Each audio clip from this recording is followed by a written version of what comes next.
Halo YouTube, selamat datang di channel Editorial Syasah. Buat kalian yang belum tahu, channel ini secara sederhana hanya ingin menyampaikan soal fenomena sosial politik yang sedang hangat-hangatnya dibicarakan saat ini. Dan kami kabarkan dengan perspektif yang lebih beda, dan tentunya kami bukan buzzer. Nah, untuk konten kita kali ini, jujur saya masih bingung mau ngasih nama konten ini apa, tapi yang pasti kita akan membicarakan hal-hal yang tidak jauh dari topik politik. Salah satunya adalah mengapa masih ada orang yang benci dengan politik. Segera diskurs. Ini tidak boleh ke sini. Bisa dong menantunya. Harus menantunya. Bicara soal politik, ketika dengar istilahnya saja, hal yang ada di benak kepala kita adalah soal pemerintahan, soal bagaimana cara menjadi presiden, wakil presiden, anggota DPR, juru kampanye, tim ses, influencer, bahkan buzzer politik. Well, semuanya itu adalah benar karena secara definisinya saja, politik adalah sebuah seni untuk meraih kekuasaan. Dan jangan lupa, ketika seseorang sudah meraih kekuasaan, maka politik merupakan sebuah seni untuk mempertahankan kekuasaan. Kita perlu memilih pemerintah yang akan menghentikan perampokan ini. Tapi yang perlu teman-teman ketahui, jauh sebelum kita mengenal politik saat ini, sebetulnya ada kandungan makna yang sangat suci dalam politik.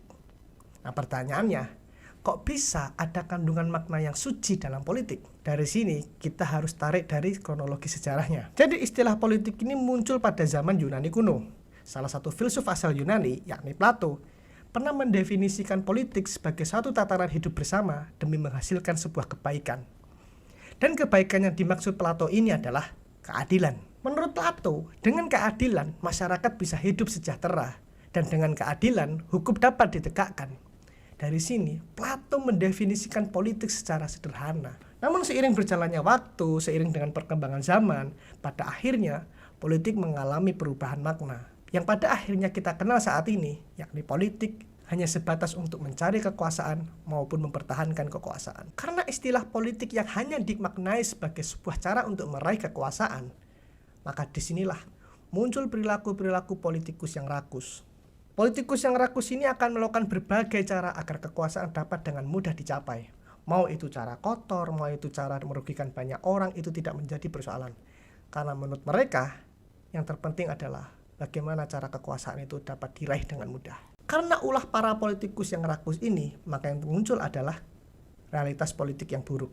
Dan dari sinilah kenapa orang-orang pada akhirnya menjadi benci pada politik. Bukan kali pertama KPK menangkap praktik korupsi dengan latar belakang politik kekerabatan atau politik dinasti. Penahanan Wakil Ketua DPR Aziz Samsudin oleh Komisi Pemberantasan Korupsi KPK dalam kasus dugaan korupsi menambah panjang daftar pimpinan DPR RI yang ditetapkan sebagai tersangka kasus korupsi. Saudara, kasus suap di Mahkamah Konstitusi bukan kali ini saja terjadi dan sebelumnya kasus suap yang menggemparkan menimpa mantan Ketua MK Akhil Mukhtar.